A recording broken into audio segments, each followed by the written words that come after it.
Girls, this video is in continuation as we are doing the chapter Conditional Constructs in Java. Today we will do if-else-if ladder. We have done if with else, nested if. Now if-else-if ladder I am going to explain you. The if-else-if ladder is used to control the multi-part decisions where every else is associated with if statement and terminates with else. As soon as any one condition evaluates to true, the control bypasses rest of the if-else-if and immediately exits from the conditional statement body. In case of if-else-if ladder, suppose you have only two conditions or you have only one condition. Okay, your decision will be based upon a single condition. If the condition is true, you have to do something, otherwise you have to do something else. Okay, so then you will be using if with else. Only if you will be using when you have to do, when the condition is true, you have to do, then only you have to execute any statement. But if you have to do something otherwise, if the condition is false, if not true, then you will be using if with else. Now suppose you have multiple conditions to check. Okay, multi-path decisions. If this, then do this. If another condition, then another set of statements to execute.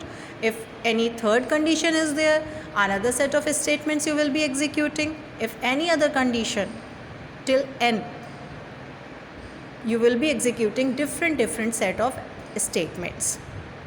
For that you will be using if-else-if ladder. Okay, condition will be always with if statement. If is not there, you can't write any condition over there. Condition will be written with if only. Okay, if else if, I mean to say if condition will be with if. In case of only if,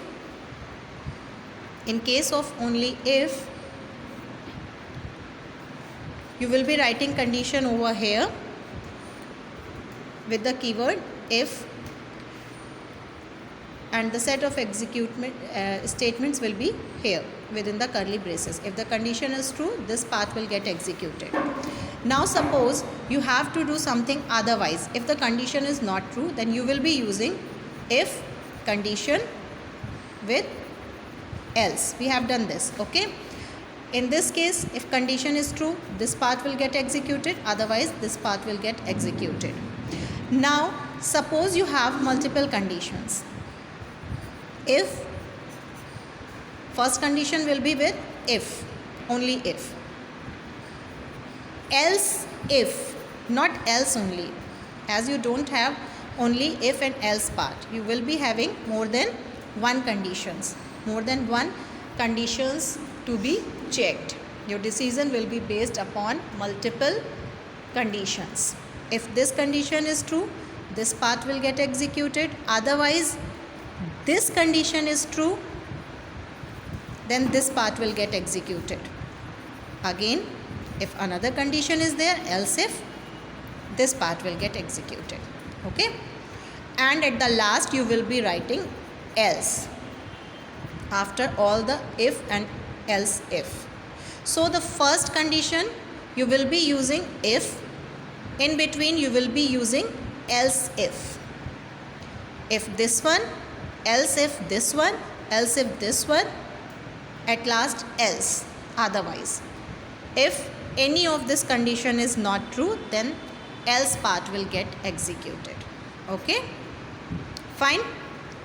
So one condition will be here. If this one is true, this will get executed, otherwise this one will be checked, and at the last this will execute. If none of the conditional statement satisfies, then else will get executed. Okay, this is multi-path decision. Okay, where your else will be associated with if.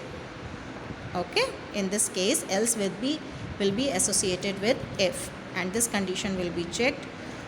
If this will be checked, this will get executed, otherwise this will get executed. This will be checked, then this will be executed. If this will be checked and true, then this will get executed. Fine. Suppose you have to print the day name, and you are getting a number, that is the day number. Okay, and you have to print the corresponding day name. So in that case, suppose you are having the day number within n. Okay, you are having the value in n. If n is 1, you have to print Sunday. N is 2, you have to print Monday. N is 3, you have to print Tuesday. Okay, so you will be writing like this: if n double equals to 1. Okay, as double equal to is a comparison operator. Then what you have to do? SOPLN. What? Simply you have to print day name. Suppose 1 for Sunday. Else if n double equals to 2. So I am writing in short, you will be writing in full. SOPLN Monday. Okay, and else if n double equals to 3. SOPLN Tuesday. Okay, and so on till n double equals to 7. Fine. Else, this else will be executed when the value of n is other than 1 to 7. Okay, we have only 7 days in a week. From 1 to 7 you will be checking, you will be writing the condition from 1 to 7, like if n double equals to 1, if n double equals to 2, and 3, 4, 5, 6, 7. Suppose the user entered 8, then what should happen? There will be a message. Okay, so what should be happen when none of the value matches? Okay, or the wrong input. In case of wrong input, if you have to print the corresponding day name, you must enter a number between 1 to 7 only. Okay, because we have days from 1 to 7. Fine. So else, what should we do? If the number is other than 1 to 7, wrong day number. That's it. Fine.